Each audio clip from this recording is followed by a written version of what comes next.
Alhamdulillah alladzi arsala rasulahu bil huda wa dinil haq liyudhhirahu 'alad dini kullih wa kafa billahi syahida. Asyhadu an la ilaha illallah wahdahu la syarikalah wa asyhadu anna Muhammadan abduhu wa rasuluh alladzi la nabiyya ba'dah. Alhamdulillah, ikhwatu fillah, pada siang hari ini kita kembali lagi di dalam majelis ilmu yang melanjutkan penjelasan tentang dakwah kepada syahadat la ilaha illallah.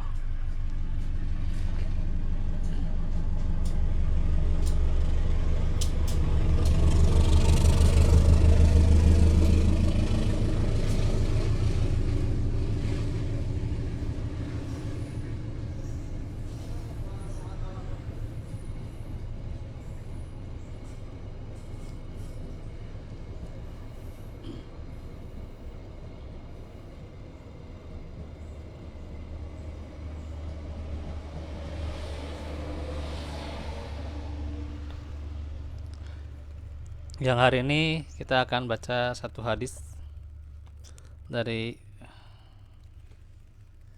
sahabat Mu'adz radhiyallahu anhu.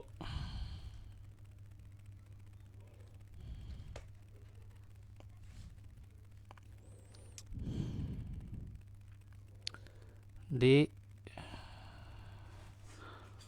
bab yang keempat ini, hadis yang pertama,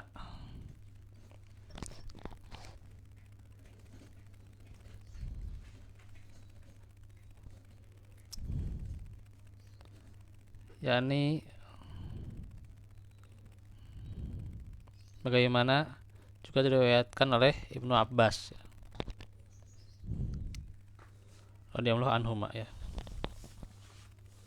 Anna Rasulullah sallallahu alaihi wasallam lamma ba'atsa Mu'adzan ilal Yamani qala lahu innaka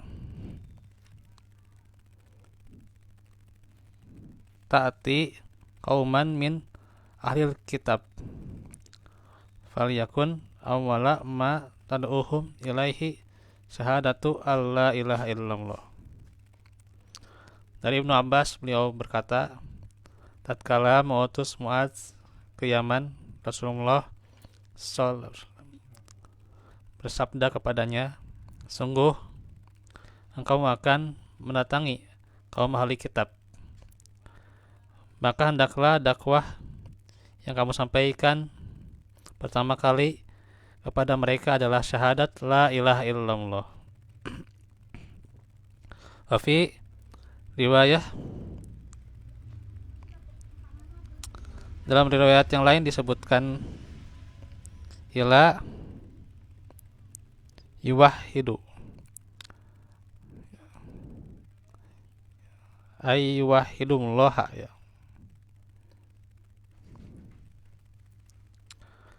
Yaitu supaya mereka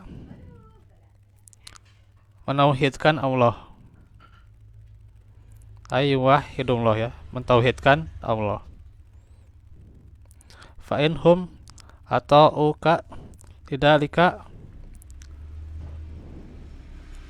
fa'alimhum annallaha iftarada alaihim khamsa salawatin fi kulli yaumin wa lailatin.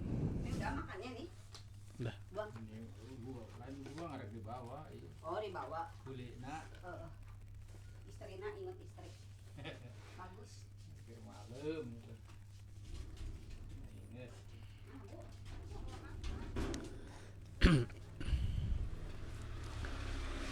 Jika mereka mematuhi dalam hal itu, sampaikanlah kepada mereka bahwa Allah mewajibkan sholat 5 waktu sehari semalam kepada mereka. Fa inhum ata'uka lidzalika fa'alimhum annallaha iftarada alaihim sodakotan tukhadu min agniyaihim faturaddu ala fuqaraihim.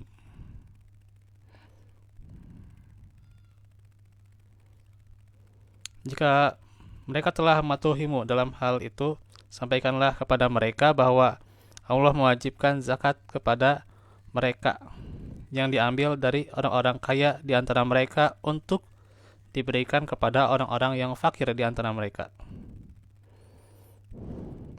Fa'inhum, itu dijelasin Pak. Ini hadisnya sedikit lagi ya. Fa'inhum atau uka nindalika fa'iyyaka wa ima amwalihim wattaqi da'watal madlum fa innahu laisa bainaha wa bainallahi hijab. Akhrajahu.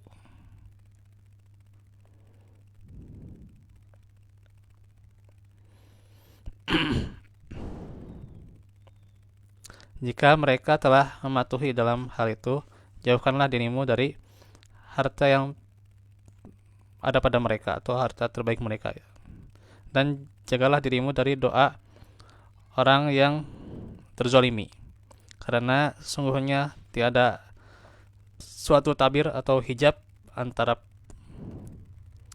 Allah dengan doanya ya, tidak ada penghalang ya. Hadis dikeluarkan oleh Bukhari dan Muslim. Nah, jadi Rasulullah itu utus Mu'adz ya, atau juga mengarahkan Mu'adz ya, bahasa Mu'adzan ilal Yamani, yaitu ke negeri Yaman, yakni ke daerah yang sudah terkenal di sebelah selatan Jazirah Arabia, sebagai dai yang mengajak kepada Allah, juga sebagai pemimpin dan hakim, yaitu di 10 Hijriah ya.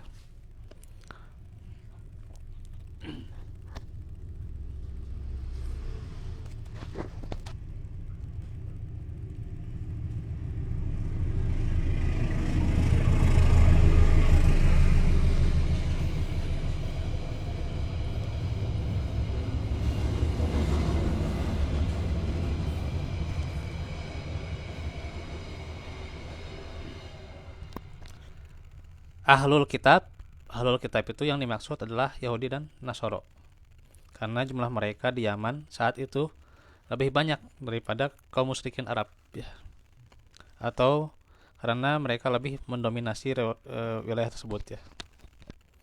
Jadi Mu'adz itu disuruh ke Yaman untuk mendakwahi ahlul kitab ya, yaitu dakwah kepada syahadah. Syahadah itu secara lugah adalah bersaksi ya. Kata syahadat boleh dibaca marfu atau sebagai isim dari kata yakun ya, yang diakhirkan. Sementara kata awwala adalah khobarnya. Nah, tapi boleh juga sebaliknya ya. Nanti ini mah kalau mau dikaji secara bahasa mah ya. Jadi Mu'adz bin Jabal itu disuruh ke negeri Yaman ya, diutus untuk mendakwahi ahlul kitab, dan dakwahnya adalah berupa syahadat ya.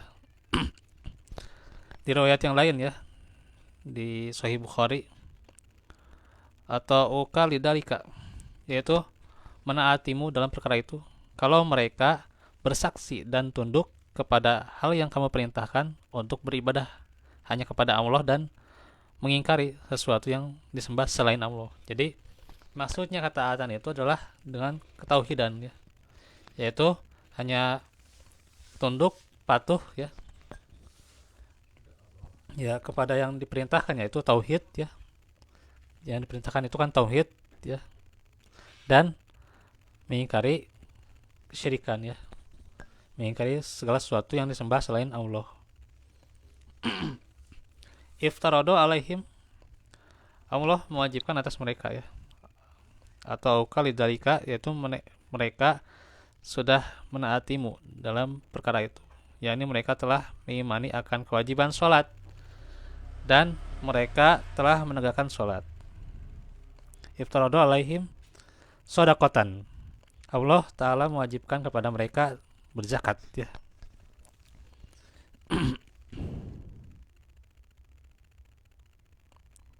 Iyaka itu di sini adalah kalimat peringatan ya, yaitu agar kita mendapat pelajaran ya. Ima berbentuk mansub karena adanya peringatan ya, yaitu bentuk jamak dari karimatun, yaitu harta yang paling baik dan paling berharga ya. Ittaqi da'watal madlum. Berhati-hatilah kamu terhadap doa orang yang terzolimi, dan letakkanlah tameng antara dirimu dan doa tersebut, yaitu dengan jalan menegakkan keadilan dan meninggalkan kezaliman. Fa'innahu, karena sesungguhnya itu yaitu keadaan dan kedudukan doa tersebut. Laisa bainaha wa bainallahi hijab. Tidak ada penghalang ya antara doa tersebut dengan Allah ya. yakni tidak ada yang menghalangi doa tersebut dari Allah. Bahkan doa itu akan diangkat kepadanya dan Allah akan mengabulkan doa itu ya. Nah, itu hadis yang akhrajahu ya, yang dikeluarkan oleh Bukhari dan Muslim. Ini sedikit saya jelaskan ya. Jadi yang namanya dakwah itu adalah bertahap ya, bertahap. Dakwah yang paling utama dan paling pertama adalah dakwah kepada tauhid. Ketika sudah ditegakkan tauhid itu, mereka diperintahkan untuk sholat ya. Artinya setelah mereka menegakkan tauhid, maka diberikan kewajiban sholat ya. Kewajiban sholat, kemudian tadi zakat ya kepada orang fakir ya gitu, orang yang tidak punya diantaranya gitu. Orang yang fakir, dan juga orang yang fakir di sana adalah bagaimana di dalam Al-Quran itu kan kewajiban beri zakat itu kan yang didahulukan ya, fakir dan miskin ya. Iya. Maka kepada fakir dan miskin ya kita memberikan zakat itu. Itu juga yang diperintahkan kepada mereka ya. Kemudian juga untuk menjauhi harta anak yatim ya. Serta peringatan agar kita tidak boleh menzolimi orang ya, karena orang yang terzolimi itu doanya diijabah ya, gitu. Diijabah oleh Allah ya. Itu ya. Ya, yatim itu diantaranya sampai dia balik, sampai dia dewasa. Ya sampai dewasa. Kalau nggak dewasa ya bukan lagi. Gitu. Sampai dewasa aja. Ya, atau orang yatim tuh ya sampai dia bisa dewasa aja, sampai balik gitu ya. Iya. Terus tadi waspada terhadap doa orang yang zolim ya, doa orang yang terzolimi ya. Yang teraniaya itu tidak ada hijab ya, artinya langsung diijabah ya gitu.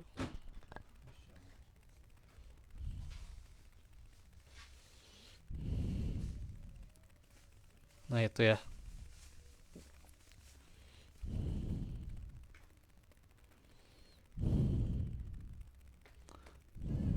Jadi itu bagaimana sedikit penjelasan tentang hadis ya.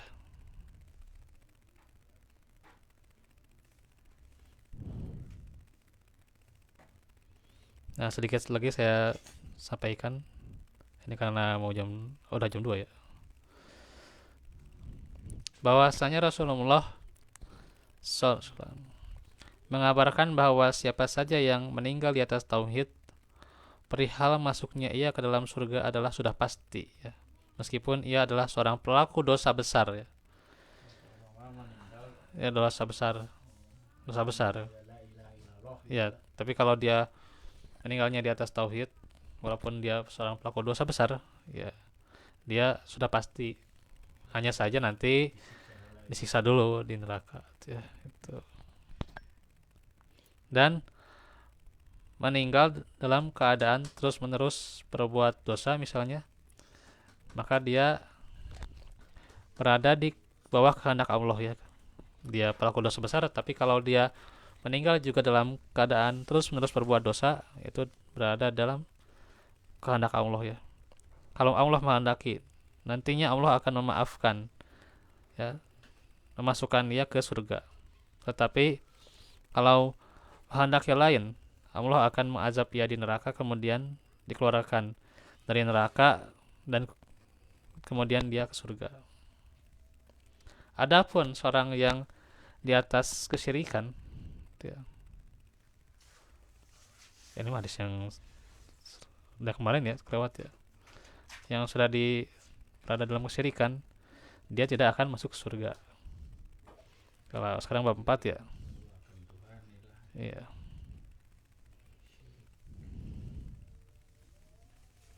Nah ini nih.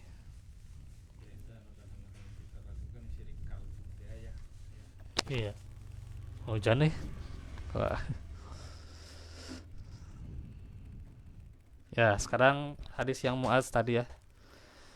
Nah, bahwasanya ketika mengutus Muaz bin Jabal radhiyallahu anhu ke wilayah Yaman sebagai dai yang mengajak kepada Allah dan sebagai pengajar, Nabi menggariskan langkah-langkah yang harus ditempuh olehnya dalam berdakwah ya. Beliau menjelaskan bahwa Muaz akan menghadapi orang-orang yang berilmu dan pandai berdebat tuh.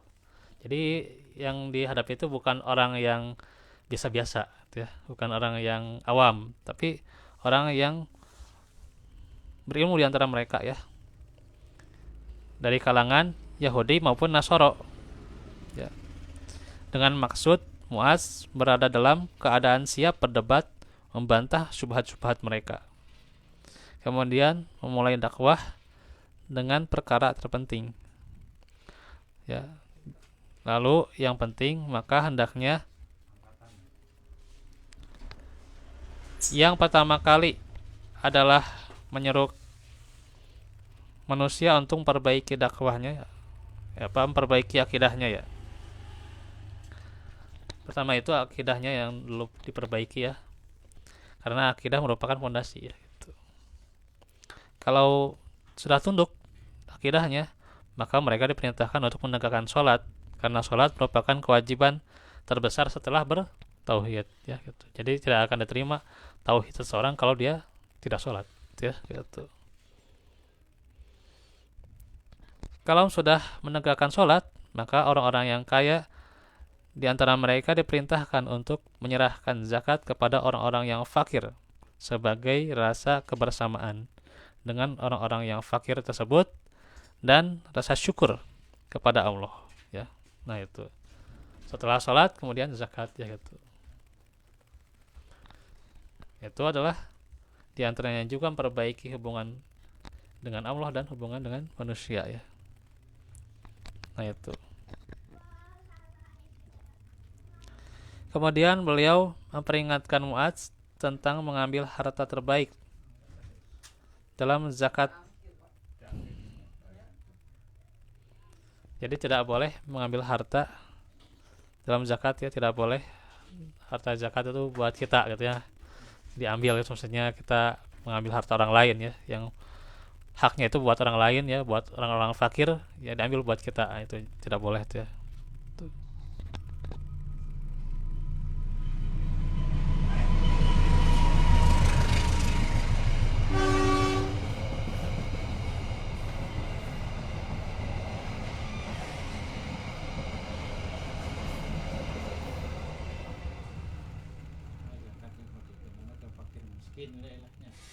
Iya itu ya, iya kan di sini zakat Itu nantilah tentang zakat fitrah nanti ya. Zakat fitri mah nanti. Panjang Pak penjelasannya zakat fitri mah Pak. Ya, ini kita masih bahas tauhidnya.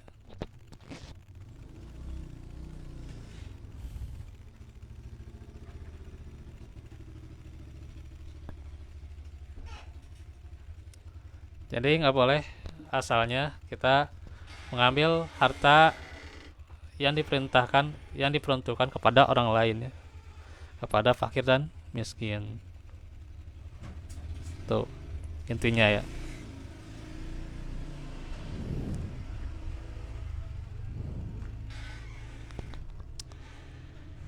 Karena yang wajib adalah pertengahan ya. Dalam hal apapun kita pertengahan ya, dalam hal ibadah juga tidak boleh kita terlalu berlebihan ya, ataupun apalagi kurang ya gitu. Gitu.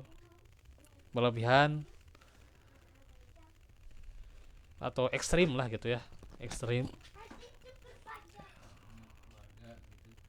Iya, ya diantaranya itu ya. Iya, iya. Ya beribadah tidak boleh juga ekstrim kita ya gitu. Sehingga juga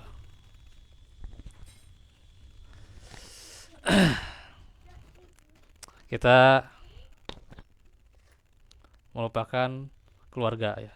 Atau juga tidak boleh ekstrim berlebihan sehingga mengada-ada dalam ibadah, itu juga kan tidak boleh ya, gitu.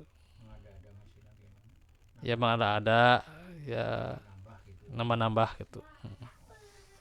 Harus pertengahan ya. Begitu juga dalam hal zakat ya.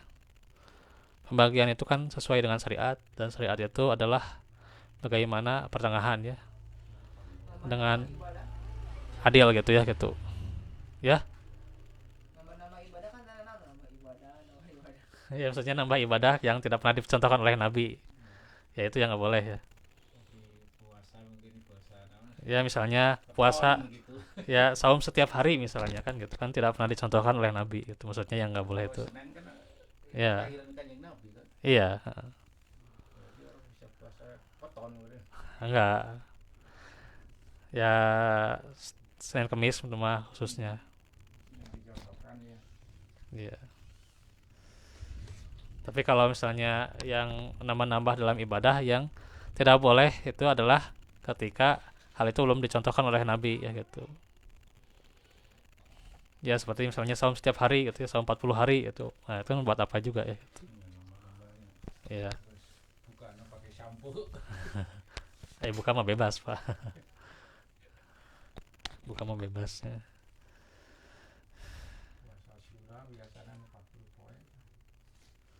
Nah, itu ya.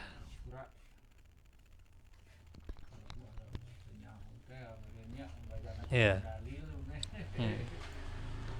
Atau itu berlebihan, kadang ekstrim itu kan sampai yang mengada-ada, diantaranya ada sebuah pemikiran tuh ya, sampai saya baca waktu tadi di IG ya gitu, itu katanya sampai bisa bertukar istri, waliyazubillah tuh.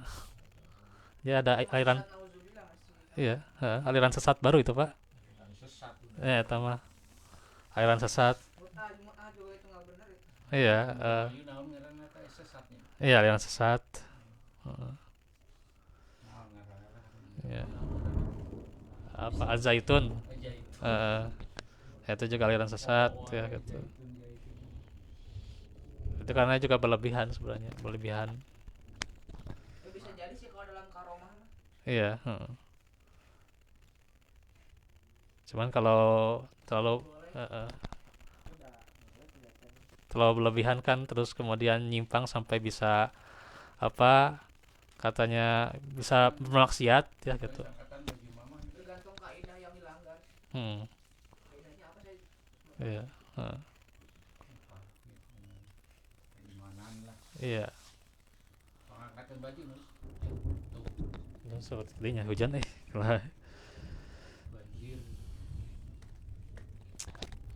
ya itulah, jadi intinya kalau berlebihan dalam masalah agama itu ketika dirinya sampai ada pelanggaran itu merupakan jauh daripada syariat Islam. Nah itu harus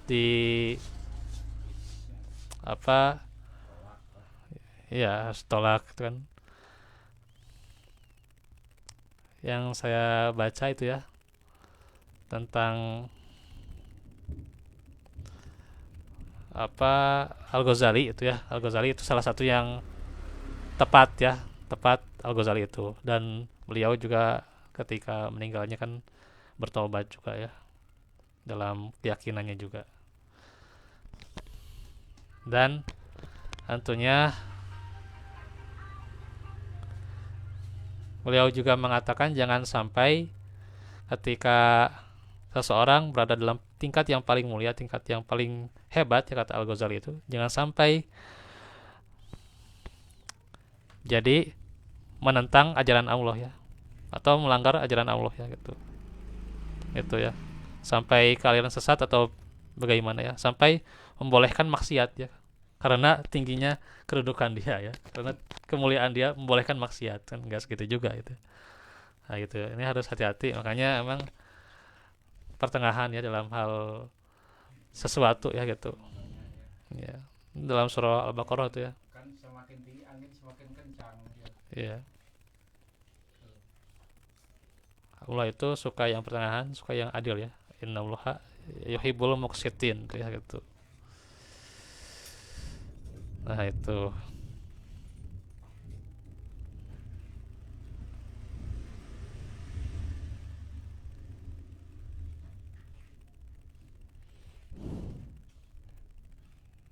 Nah yang sedikit lagi nih tentang doa orang yang zalim, ini harus hati-hati ya. Karena doa orang yang zalim, karenanya kita jangan sampai itu ya menzalimi orang ya gitu. Karena Orang dizolimi oh iya ya, salah kan. betul. Ada konsen hujan kelak. Jadi doa orang yang terzalimi ya. Doa orang yang terzalimi pasti Allah kabulkan ya, pasti Allah ijabah ya gitu. Nah itu ya.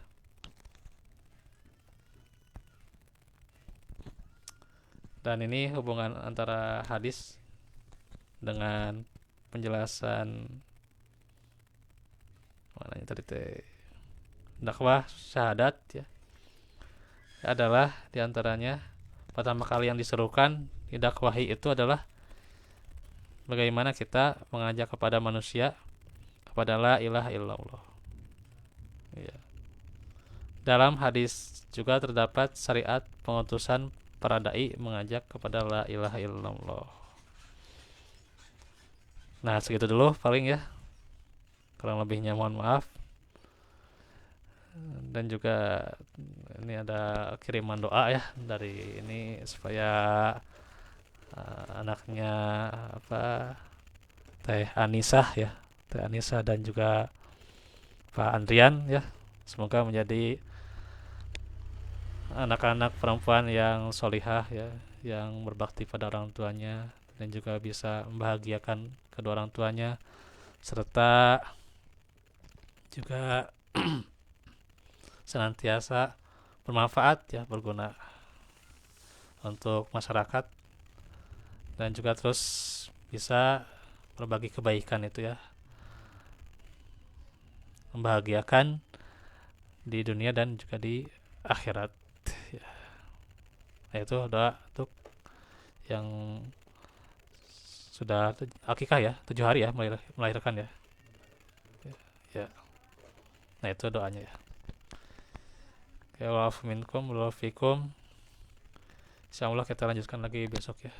Rabbana atina fid dunya hasanah Rabbana atina Allahumma inna sauda wa taqwa al-afaf yang qalibal qulub sabit qalbal dini israfil qulub sarfal tatik.